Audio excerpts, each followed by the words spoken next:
आपका धन्यवाद करता हूं कि मुझे आपने इस गंभीर विषय पर चर्चा का मौका दिया है।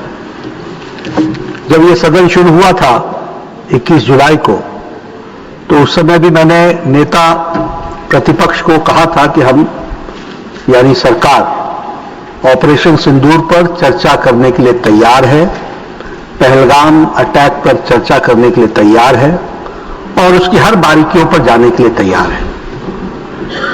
और बिजनेस एडवाइजरी कमेटी के बाद यह तय हुआ 16 घंटे का चर्चा हम सब लोग यहां पर कर रहे हैं।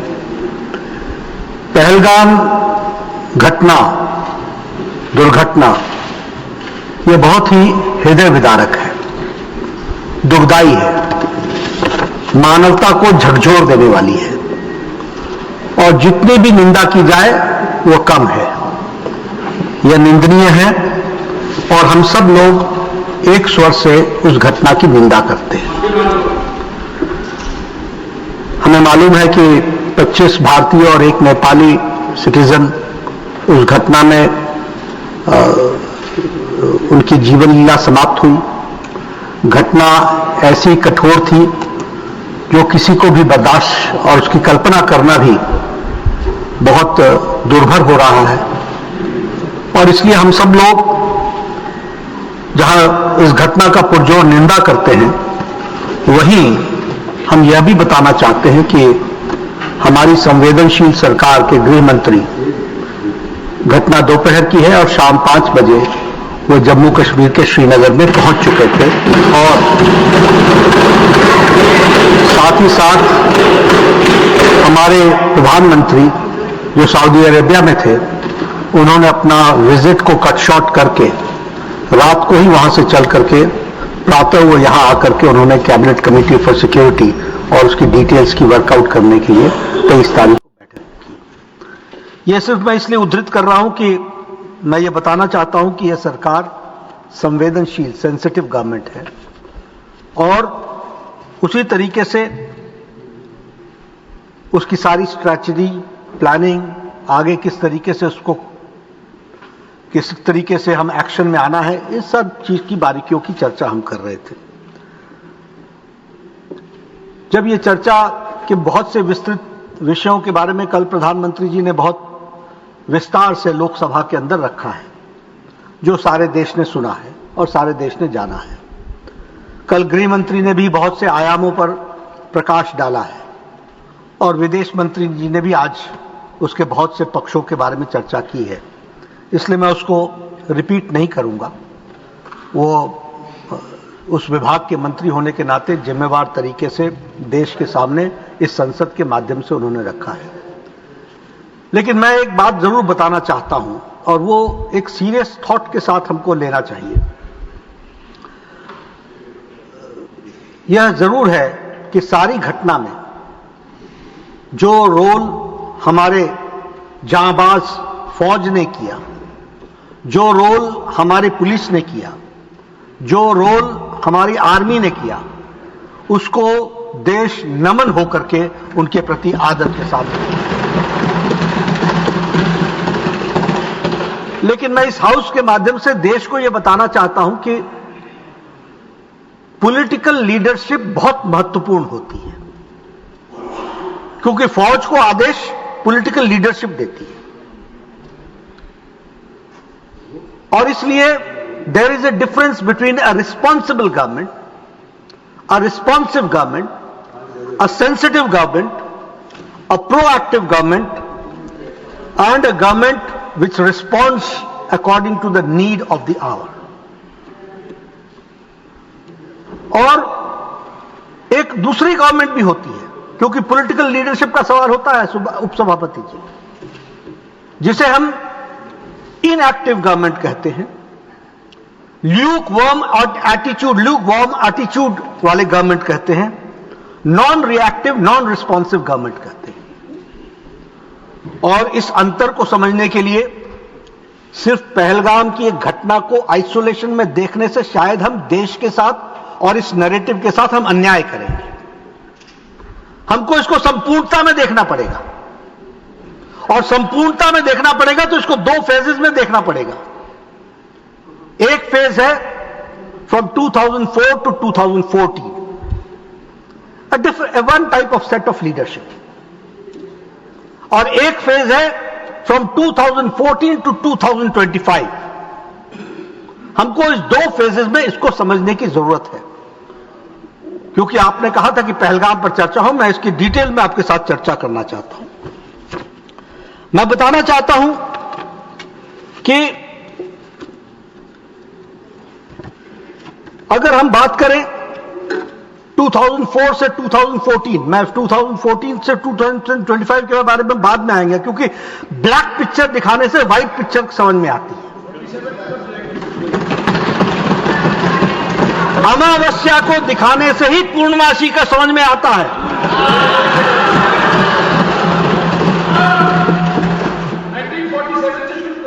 नहीं, मैं एक ही फेज ले रहा हूं, वहां से शुरू करूंगा, वो बहुत तक मुझे कोई आपत्ति नहीं है, लेकिन मैं चाहता हूं कि आप इसी पूर्णमासी को देख लीजिए, वही बहुत है। देखिए, श्रमजीवी एक्सप्रेस में जौनपुर में 2005 में हरकत उल जिहाद ने बम ब्लास्ट किया, 14 लोग मारे गए, 62 लोग हताहत हुए, कोई एक्शन नहीं लिया गया। No action was taken. Let this be on record. जो लोग हमसे आज पूछ रहे हैं पहलगाम का क्या हुआ, पहलगाम का क्या हुआ, वो पूछने के पहले अपने गिरबान में जरूर झांक करके देखें कि उन्होंने कब क्या किया।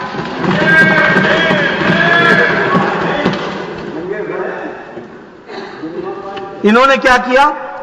इंडिया पाकिस्तान जॉइंट कमीशन बैठाया 1989 में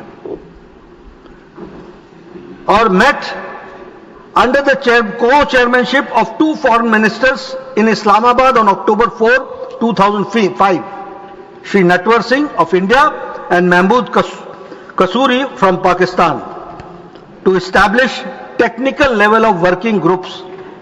Technical level of working groups. किस पर? Not on terrorism, on agriculture, on education, on information, on telecommunication, on environment and on tourism. ये है आपका joint action group. This is how you react. This is how you react to terrorism. ये है आपका reaction towards terrorism. Delhi serial bomb blast, 29th October 2005. Sarojini Nagar, Paharganj, Govindpuri, Delhi करने वाले लश्कर ए तौयबा के कितने लोग मारे गए? 67। इंजर्ड कितने हुए? 200। और दिवाली के पहले यह बॉम्ब ब्लास्ट हुआ, ठीक दिवाली से ठीक पहले। अब आप समझिए, उस समय की कल्पना कीजिए और उस समय की सरकार की इनसेंसिटिविटी को समझिए। No action was taken.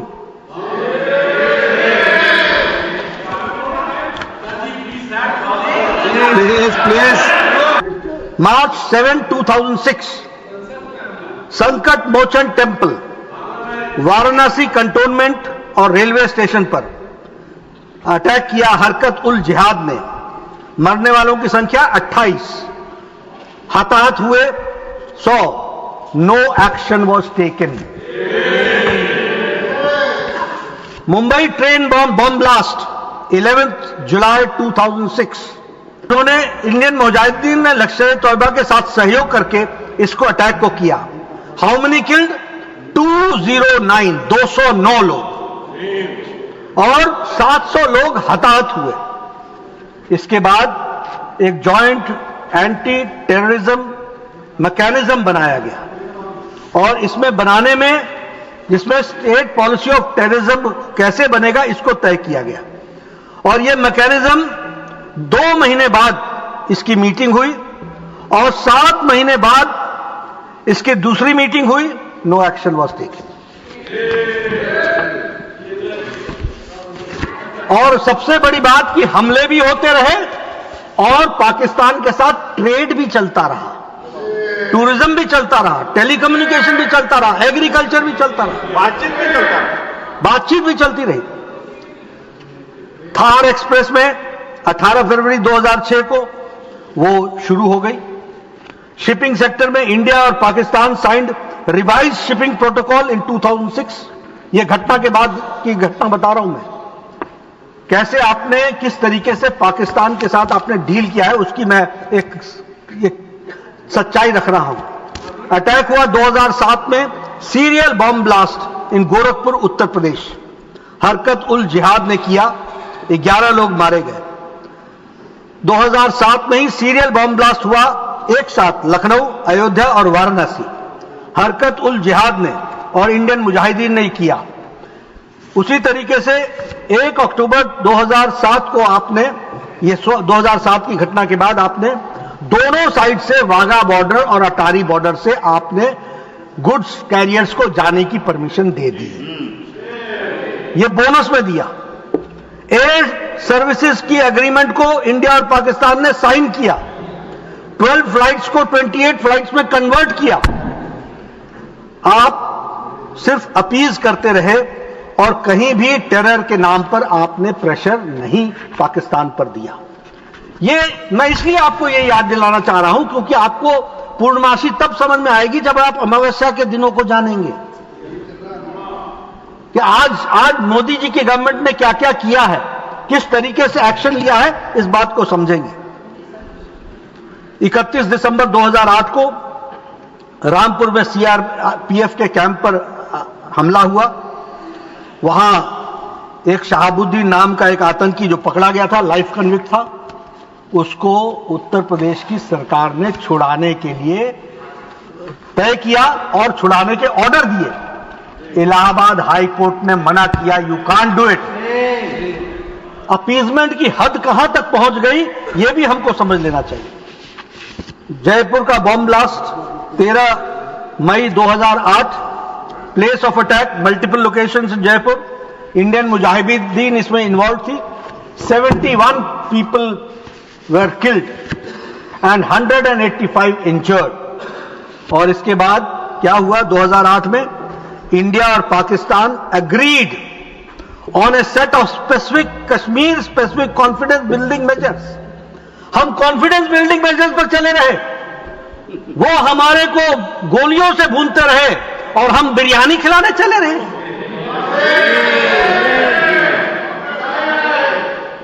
इन्होंने क्या किया उसके बाद, triple entry permit to cross LOC इसकी इजाजत दी। This has happened after this Jaipur incident. Simplification of the procedures of getting the permit which takes at least 2 years, otherwise वो 2 years लगता है, उसको सिंप्लीफाई किया। Frequency of 2 cross LOC bus services Srinagar Muzaffarabad और पुंछ रावलकोट, इसकी शुरुआत तो की ही की, पहले फोर्टनाइटली था, उसको वीकली कर दिया। यानी आप अपीजमेंट में मिठाई पे मिठाई खिलाते चले गए और वहां से बम और गोलियां चलती रही और वो आपको किस तरीके से अटैक करते चले गए। Bangalore serial bomb blast multiple locations पर बैंगलोर में किया गया। उसमें students Islamic Simmi was involve, उसमें लोग मारे गए और 20 लोग इंजर्ड हुए। Ahmedabad serial bomb blast in 2008 जुलाई 26, इसमें भी मल्टीपल लोकेशंस में अहमदाबाद में हुआ और इसमें भी इन्वॉल्व इंडियन मुजाहिदीन था। पीपल किल्ड 56, संख्या देखिए साहब, कहीं 70, कहीं 56, कहीं 100, कहीं 209। 13 सितंबर इंडियन मुजाहिदीन पीपल किल्ड। इसके बाद and Poonch Rawalakot road was, और ये हमसे पूछ रहा, वही जज बन करके हमसे पूछने बैठ गया। Mumbai terror, Taj Mahal hotel, Oberoi Trident, Shahbad house, Chhatrapati Shivaji terminal, Lashkar Taiba ने इसकी जिम्मेदारी ली। मरने वालों की संख्या 166 और हताहत होने वाले की संख्या 300। हमारी सरकार ने क्या किया, डोजियर भेजा, डोजियर 26/11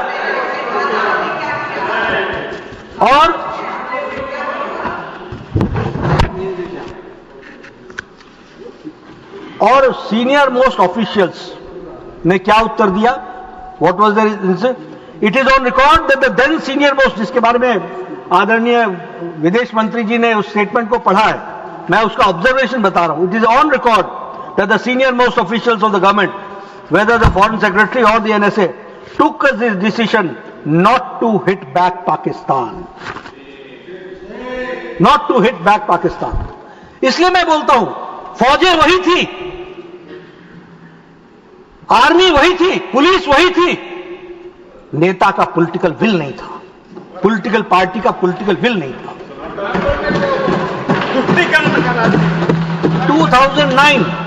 2009 रशिया में शांघाई कोऑपरेशन ऑर्गेनाइजेशन की डायलॉग शुरुआत हुई. ये इसके बाद है, ट्राइडेंट के बाद.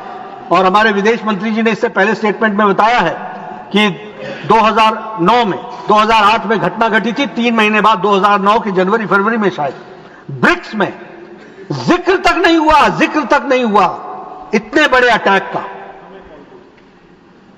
There was no discussion on, no reference to it. उसी तरीके से इजिप्ट में 2009 में शर्म अल शेख में संयुक्त बयान दिया गया. शर्म अल शेख, क्या शर्मनाक बयान, शर्म अल शेख में शर्मनाक बयान. और क्या किया, भारत के अंदर टेररिज्म को बलूचिस्तान के साथ जोड़ दिया और हम पार्ट एंड पार्सल बन गए, इक्वल्स पर आकर के खड़े हो गए. Both leaders agreed that the terrorism is a main threat to both countries. Both countries means Pakistan जिसकी टेररिज्म हरकत में है, फितरत में है, उसको हमने एक तरीके से क्लीन चिट दी. Both leaders affirm that they will resolve fight terrorism to cooperate with each other. ये किस तरीके से चलता रहा उसका एक छोटा सा नमूना मैंने, क्योंकि हम पहलगाम को देखिए, अगर हम सिर्फ एक टुकड़े में समझने का प्रयास करेंगे नहीं होगा, हमको समझना पड़ेगा क्रोनोलॉजिकल ऑर्डर के तरीके से कि घटनाएं कैसे कैसे देश में चलती रही और पॉलिटिकल लीडरशिप कैसे कैसे रिस्पॉन्ड करती रही, इसको समझना पड़ेगा और इसको ध्यान में लेना पड़ेगा. और उस समय बलूचिस्तान पर, अदर एरियाज पर प्राइम मिनिस्टर ने क्या कहा, said that India was ready to discuss issues with Pakistan, including the outstanding issues. अब ये पॉलिटिकल लीडरशिप है और एक political leadership prime minister Modi की है, जिसने कहा है टेरर और टॉक्स एक साथ नहीं चलेंगे. इसको हमको समझना. जर्मन बेगपुरी पर 2010 में अटैक हुआ, लश्कर ए तौयबा ने किया, 17 लोग मारे गए, 60 लोग घायल हुए. वाराणसी बम ब्लास्ट हुआ 2010 में, शीतला घाट, वाराणसी, उत्तर प्रदेश. इंडियन मुजाहिदीन ने इसकी जिम्मेवारी ली, 37 लोग इसमें घायल हुए, 2 लोग हताहत हुए, मारे गए. जावेरी बाजार ओपेरा हाउस, दादर, मुंबई, महाराष्ट्र, यहां ट्रिपल बम ब्लास्ट हुआ, 26 लोग मारे गए और 130 लोग घायल हुए. दिल्ली हाईकोर्ट में बम ब्लास्ट हुआ और उसमें हरकत उल जिहाद था और उसमें भी 15 लोग मारे गए, 79 लोग घायल हुए. हैदराबाद में ट्विन बम ब्लास्ट हुआ, दिलसुख नगर में, हैदराबाद में. इंडियन मुजाहिदीन उसके पीछे था, 18 लोग मारे गए, 131 घायल हुए. आतंक, ये परिस्थिति आकर के खड़ी रही. ये मैंने आपके सामने क्रोनोलॉजिकल तरीके से घटनाओं के बारे में कितने लोग हताहत हुए उसकी आपको जानकारी दी. और मैं यहां यह भी कहना चाहूंगा कि इन आतंकियों को हमारी उस समय की सरकार ने इसको मुंबई में हमलों को आरएसएस के साथ साजिश बताया और भगवा आतंकवाद के पीछे पड़े. देश याद रखेगा क्या क्या नहीं किया है और आज वो पहलगाम पर हमसे चर्चा मांग रहे हैं. हम चर्चा करने के लिए तैयार हैं, हम पूरी तरीके से आए. हाफिज सईद को जी लगा करके संबोधित किया, किसने किया?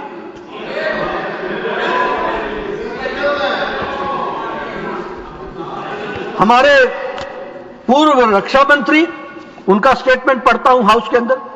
India has a policy for many years that the best defence is not to develop the borders, not to develop the borders. An undeveloped border is a safer than the developed border. So for many years there was no construction of roads, airfields, nothing in the border areas. इसको मैं अमावस्या ना कहूं तो और क्या कहूं? जयराम जी बोलो. एक गृह मंत्री का बयान है, मुझे कश्मीर जाने में डर लगता है। आप देखिए, घनघोर अमावस्या में जिए है इस देश ने अपने आप को, और वो हमसे चर्चा मांग रहे हैं पहलगाम पर। हम तैयार हैं। अब आप देखिए दूसरा फेज 2014 का, पूर्णमासी घटने लगी, अमावस्या घटने लगी, एकादशी आई, द्वादशी आई, और इस तरीके से हम पूर्णमासी की ओर बढ़े।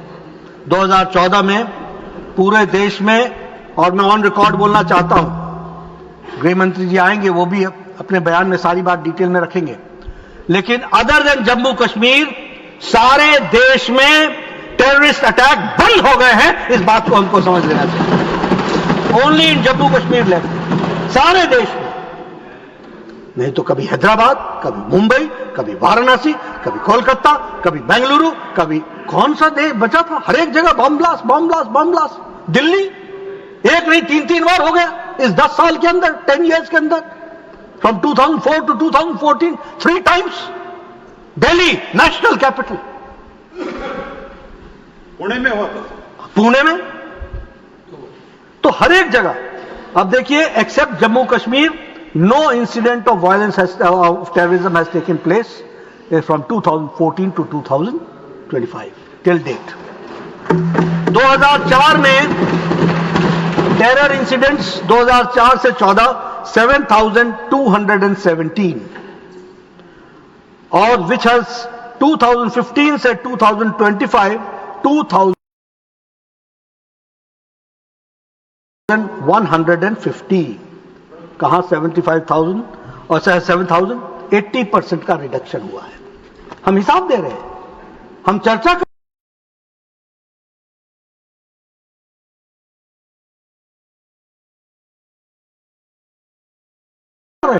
From 2015 to 2025 deaths of security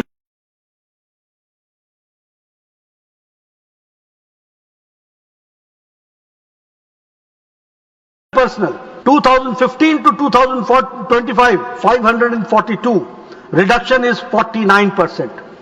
death of terrorists increased by 120, वो 123% तक हुई। अब हम उरी सर्जिकल स्ट्राइक की बात करना चाहेंगे। हमारे उरी ब्रिगेड हेडक्वार्टर्स पर तारीख 2016 को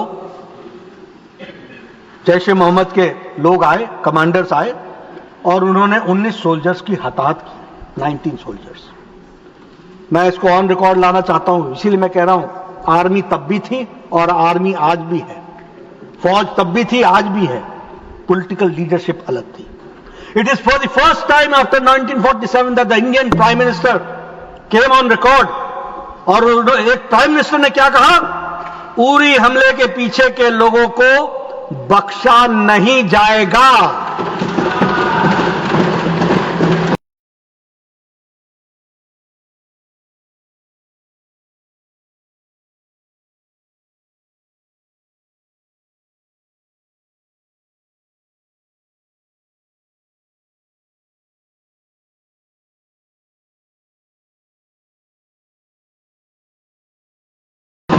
कोझिकोड में कहा था, कोझिकोड में, और बख्शा नहीं जाएगा। और 3 दिन के भीतर सितंबर 28 और 29 को सर्जिकल स्ट्राइक्स हुई, लॉन्चिंग पैड्स को ध्वस्त कर दिया गया, और for the first time Pakistan military personnels को कम से कम 30 से 40 मारे गए, और साथ में टेररिस्टों का सफाया हुआ, लॉन्चिंग पैड समाप्त हुए। यह जवाब दिया।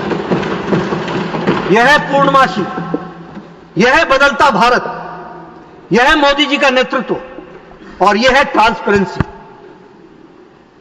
आज तक 47 से किसी prime minister has not responded, और आप बोलते हैं पीएम बोलो, पीएम बोलो।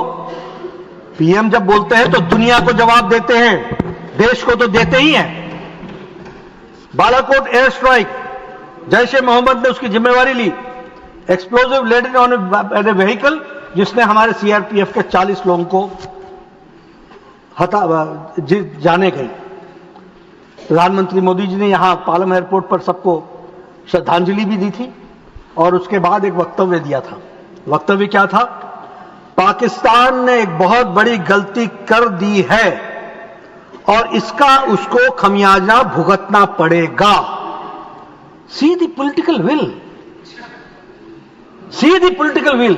हम देखेंगे, हम सोचेंगे, हम विचार करेंगे, हम चर्चा करेंगे, हम बातचीत करेंगे, हम बिरयानी खिलाएंगे, हम डोजियर भेजेंगे, हम डोजियर भेजेंगे। ये नहीं किया, ये कहा बहुत बड़ी गलती कर दी है और खमियाजा भुगतना पड़ेगा। सी द पॉलिटिकल विल, पड़ेगा। शब्द देखिए आप, नेताओं के मुख से शब्द ऐसे ही नहीं निकलते, ये कमिटमेंट होती है तब निकलते हैं देश के प्रति, तब होता है। और 11 दिनों के अंदर भीतर बालाकोट का जवाब दिया गया।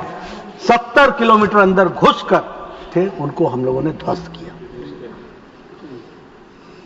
पहलगाम अटैक आपके सामने है, आप चर्चा करने के लिए कह रहे हैं, हम उस पर चर्चा करने के लिए तैयार हैं, हम उसकी भी डिटेल्स आपके सामने रखना चाहते हैं। हम सबको मालूम है 26 सिविलियंस मारे गए। आदरणीय मोदी जी ने मोतिहारी में उसके बारे में भी चर्चा की। बिहार में चुनाव प्रचार में गए थे। जी नहीं, आप भूल गए, भारत देश की मिट्टी से आपका संबंध नहीं है। वो पंचायती राज दिवस था और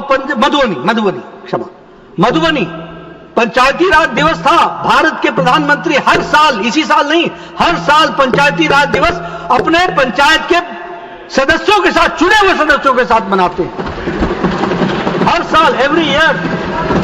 और वो वहां गए थे और उन्होंने वहां पर कहा था, और वो भी देखिए शब्द, देखिए नेता के शब्दों में conceptually how clarity it was, कि तुमको कल्पना से बड़ी सजा मिलेगी, जो तुमने सोचा भी नहीं होगा वो सजा तुमको मिलेगी। और आपको मालूम है, हम सबको मालूम है कि 13 दिनों के अंदर भीतर जवाब दिया गया। ऑपरेशन सिंदूर, हमने टेरर इंफ्रास्ट्रक्चर को हिट किया, मेजर्ड था, नॉन एस्केलेटरी था। हम 300 किलोमीटर अंदर गए, पाकिस्तान के एयरबेस में वहां पर प्रिसिशन के साथ एक्यूरेसी की, कोई सिविलियन हताहत नहीं हुआ और कोई उस वहां पर मौजूद टेररिस्ट बचा नहीं। और जिसका, जैसा कि हमारे विदेश मंत्री जी ने अपने वक्तव्य में बताया कि YouTube खोल लीजिएगा, रात को समय मिलेगा तो खोल लीजिएगा और उसमें देखिएगा कि किस तरीके से पाकिस्तान की आर्मी टेररिस्टों के जनाजे में शामिल हुई है और कितने YouTube में पोस्ट हैं और कितने लोग मारे गए, उसका अंदाजा आपको YouTube से मिल जाएगा। और उसी तरीके से 9 सुरक्षा बलों ने 9 मिसाइल से आतंकी ठिकानों को नस्तो नाबूद किया। जैश ए मोहम्मद, लश्कर तैयबा के कमांड, उसके सेंटर को नस्तो नाबूद किया। और उसी तरीके से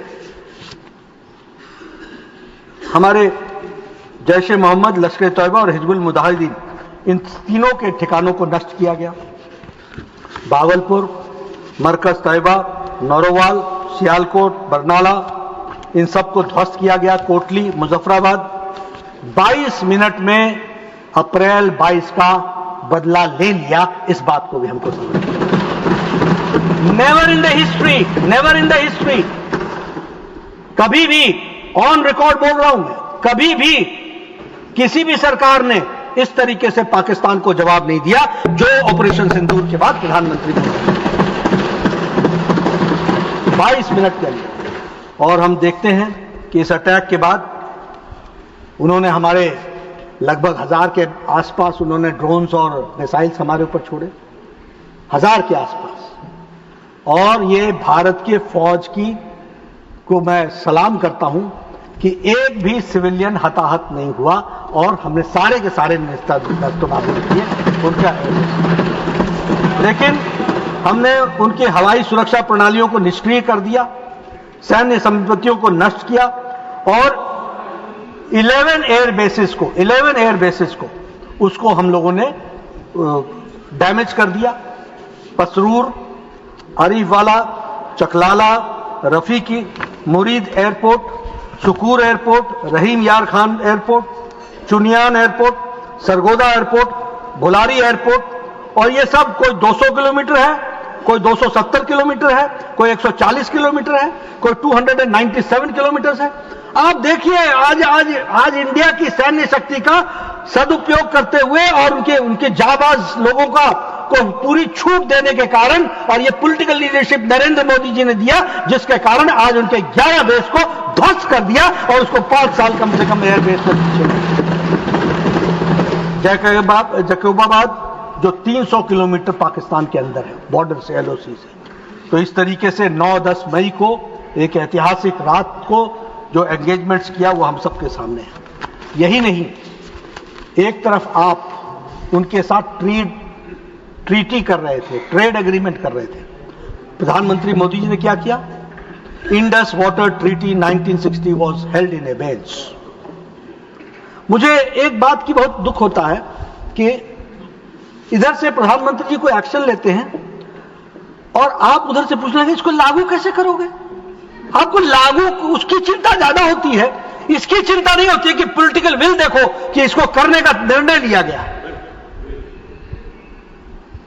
अब ऐसे कहना नहीं चाहिए, वॉर को हम किसी शादी से नहीं जोड़ देते, लेकिन कई बार क्या होता है कि कोई अच्छा काम हो रहा हो तो मामा रूस जाता है। तो मुझे कभी मामा खुश दिखाई नहीं। अब मैं इतनी सारी बातें बोल रहा हूं, ये बात बीजेपी की है कि भारत देश की है? बोलिए, भारत देश की है कि बीजेपी की है? इधर से भी बोलिए ना, किसकी है? अगर भारत देश की है तो ऐसे ऐसे थपथपा क्यों नहीं देते हो?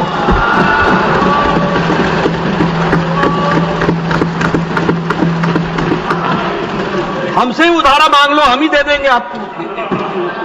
लेकिन मैं कई बार बोलता हूं, देखिए, हम लोग बार बार कहते हैं दल से बड़ा देश, दल से बड़ा देश, लेकिन हम दल को बचाने के पीछे देश के में खुशी में भी शामिल नहीं हो पाते हैं। ये अब मैंने लोकसभा की तस्वीर देखी, मैं वहां मंत्री होने के नाते मुझे लोकसभा में जाने की इजाजत है, वहां मैं बैठा था, चेहरे उतरे हुए थे, सूखे हुए थे, रोने का बात, उसमें पानी नहीं था, रौनक नहीं थी। मैं ये इशारा इसलिए कर रहा हूं कि यहां थोड़ा सा बदलाव आ जाए।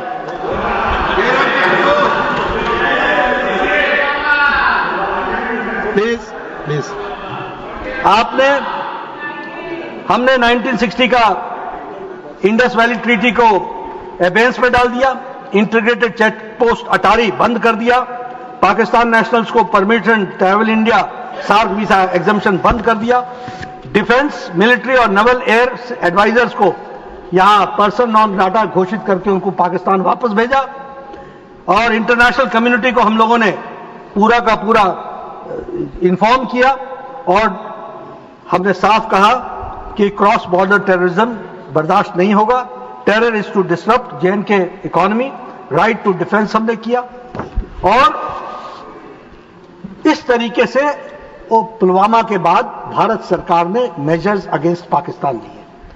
Closed means closed, chapter is closed. और अभी विदेश मंत्री जी ने बताया कि पानी और खून एक साथ नहीं बहेगा, टेरर और टॉक्स एक साथ नहीं होगा। और कितने, आज तक किसी प्रधानमंत्री ने नहीं कहा है, आज तक नहीं कहा है। प्रधानमंत्री मोदी जी ने कहा न्यूक्लियर पावर की धमकी देना, गीदड़ भभकी बंद करो। और मैं आज आपको बता रहा हूं, आप प्रधानमंत्री मोदी जी के शब्दों को, बयान को बहुत गौर से देखिए। उन्होंने दुनिया को स्पष्ट कर दिया है कि टेरर करने वाला और टेरर को संरक्षण देने वाला, दोनों में कोई अंतर नहीं रहने वाला है। हम अंतर नहीं मानते। तो इसलिए अब अगर मैं कश्मीर के ऊपर आ जाऊं, कश्मीर में क्या बदलाव आया धारा 370 समाप्त होने के बाद? वहां स्टोन पेल्टिंग के इंसिडेंट्स जो 4 साल में 2010 से 2014 में 2654 थे, आज 0 है, 0।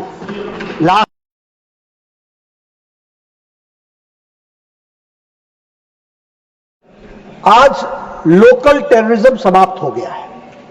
अब ये फॉरेन इन्वेडेड टेररिस्ट ही रहे हैं, ये छोटी घटना नहीं है, और मैं ऑन रिकॉर्ड कह रहा हूं। उसी तरीके से अब life of a terrorist average is 7 days। 7 दिन के अंदर टेररिस्ट नस्तो नाबूद हो रहा है और यह जीरो टॉलरेंस का नतीजा है। आप लोगों ने अभी तक मैंने सुना नहीं, कल से आपके जवान उस बारे में चुप है, नहीं तो आप एक बात बहुत कहते थे। और हमारे आदरणीय leader of the opposition Mallikarjun खड़गे जी ने 21 तारीख को कहा, जिन लोगों ने अटैक किया वो कहां हैं, उनका क्या हुआ? वो उनका जमी दोष हो गया, पाकिस्तान का ही वो समाप्त हो गए। ऑपरेशन महादेव वो अपने आप में, और टीम इंडिया, मैं बधाई दूंगा प्रधानमंत्री मोदी जी को और मैं धन्यवाद दूंगा सभी पार्टियों को जिन्होंने सहयोग करके टीम इंडिया के रूप में 32 देशों में अपना डेलीगेशन गया। देश के सामने अपनी बात बहुत अच्छे तरीके से रखी गई और देश के सामने यह स्पष्ट हुआ कि हम टेरर को कभी बर्दाश्त नहीं करेंगे। एक वॉइस में गया। मैं विपक्ष के सभी दलों का बहुत बहुत धन्यवाद करता हूं कि वो एक टीम स्पिरिट में हम सब लोगों ने सोचा। लेकिन एक नैरेटिव सेट किया जा रहा है, कोई देश साथ नहीं आया, कोई देश साथ नहीं आया, कोई देश साथ नहीं आया। 61 मैसेजेस हैं स्टेट ऑफ हेड्स के, government of India, different governments के, प्रेसिडेंट्स और वाइस प्रेसिडेंट्स के, जिसमें उन्होंने कहा है कि we condemn the attack of Pahalgam. 35 messages हैं फॉरेन मिनिस्टर्स के, 38 मैसेजेस हैं पार्लियामेंटेरियंस के और फॉर्मर हेड्स के, और 43 मैसेजेस हैं डिप्लोमेटिक मिशंस के। यूनाइटेड नेशन सिक्योरिटी काउंसिल ने पहलगाम अटैक को, टेरर को कंडेम किया है, क्वाड ने कंडेम किया है, ब्रिक्स ने कंडेम किया है, सेंट्रल एशियन कंट्रीज ने कंडेम किया है, इंडियन ओशन रिम एसोसिएशन ने कंडेम किया है, प्रेसिडेंट ऑफ पैराग्वे ने किया, द यूरोपियन यूनियन, फ्रांस और जर्मनी ने कंडेम किया है। एक मैं खाली बताना चाहूंगा कि जो हमारे chair of urban warfare studies John Spencer हैं, उन्होंने मॉडर्न वॉर इंस्टीट्यूट में भारत की तारीफ करते हुए कहा, India's growing defence self reliance from 32% of the armies ammunition needs met domestically in 2014 is now being met by 88% in 2024. From missiles like BrahMos, Pinaka to radars and artillery systems, Indian-made equipment proved itself in live combat. That's not just a national achievement. It's a model of military readiness of any nation. ये आज बदलते भारत की तस्वीर है। विश्व ने देश के अदम्य साहस को स्वीकार भी किया है, विश्व के लोगों ने इस बात को बड़े स्पष्ट शब्दों में कहा है। लेकिन हमारे यहां फिर भी कुछ लोग सरेंडर कर गए ऐसी बातों को और ऐसी भाषा को बोलते हैं। पूछता कौन है? ये वो पूछते हैं जिन्होंने पाकिस्तान ऑक्यूपाइड कश्मीर के क्रिएटर जो हैं, वो हमको पूछते हैं कि सरेंडर किया। जो कबाब वैली के 22,210 स्क्वायर किलोमीटर गिफ्ट करते हैं बर्मा को, वो हमसे पूछते हैं कि सरेंडर क्या किया। जो लोग India's rights in Tibet and accepting China's annexation, वो हमसे पूछते हैं कि सरेंडर क्या हुआ। सर, ये कबाब वैली का कर देंगे, हाँ, ऑथेंटिकेट कर माननीय जयराम जी please. I will authenticate, sir. I will authenticate, sir. Authenticate करें। Please. I will authenticate. Please. Sir, I will authenticate, sir. Please, आप बोले। And I will put on record. Please. Whatever I have said and whatever you have asked to authenticate, I have authenticated it. It is on the table of the House. Right. It's a record of the House. September 1958, Berubari, a small region, Jalpaiguri district, West Bengal, transferred to East Pakistan. Jawaharlal Nehru and Firoz Khan, Nehru-Noon agreement handed over the Indian land. This is called surrender. This is called surrender. John Brittas ji, Aksai Chin, no comment. Aksai Chin. बैठकर हमारे comment ना prime करें। Minister साहब ने कहा, not even a blade of grass grows there. Nehru ji ने और महावीर त्यागी जी ने कहा कि my head there is not even a single blade of hair. Does that mean that it is of no use for mister Nehru, yours and mine? ये on record है. लेकिन surrender अभी भी कर रहे. और देखिए सबसे मजेदार बात, हमने इस सदन में शिमला 1971 वॉर में पाकिस्तान का विभाजन के लिए एक स्वर से श्रीमती इंदिरा गांधी को, देन प्राइम मिनिस्टर को, हम लोगों ने बधाई दी थी और एक बहुत बड़ा काम हुआ तो कहा था. लेकिन 1972 का शिमला एग्रीमेंट 93,000 प्रिजनर्स छोड़ दिए और उसके साथ साथ आई डोंट रिमेंबर, लेकिन 13,000 स्क्वायर किलोमीटर्स का 15,000 स्क्वायर किलोमीटर्स की जमीन जो हमारे कब्जे में थी वो भी दे दी और हमसे पूछते हैं सरेंडर. मैं एक ही बात कहना चाहूंगा कि ये इंफॉर्मेशन वॉर में का हवाला देकर ये फॉरेन से जो पेडल्ड नैरेटिव है, इसको, इस हाउस को एक स्वर से इसका विरोध करना चाहिए. और देश ने जिस तरीके से सबके सहयोग से मोदी जी ने जो दुनिया में संदेश दिया है उसको आगे बढ़ाना चाहिए, ये मैं कहना चाहूंगा. सभापति महोदय, मैं आपका ज्यादा समय न लेता हुआ मैं एक ही बात अंत में कहूंगा कि यह देश का सवाल है. विपक्ष को भी इसमें अपने आप को शामिल करना चाहिए और हंसते हंसते करना चाहिए. थोड़ी सी हंसी कम हो तो मुझसे उधार ले लेनी चाहिए, लेकिन हंसते हंसते खुशी खुशी इसका हमको एक स्वर से इसका स्वागत भी करना चाहिए. और देश मोदी जी के नेतृत्व में सक्षम है, सुदृढ़ है, सिक्योर्ड है और आगे बढ़ने के लिए तैयार है, छलांग लगाने के लिए तैयार है. बहुत बहुत धन्यवाद. माननीय सतनाम सिंह संधू.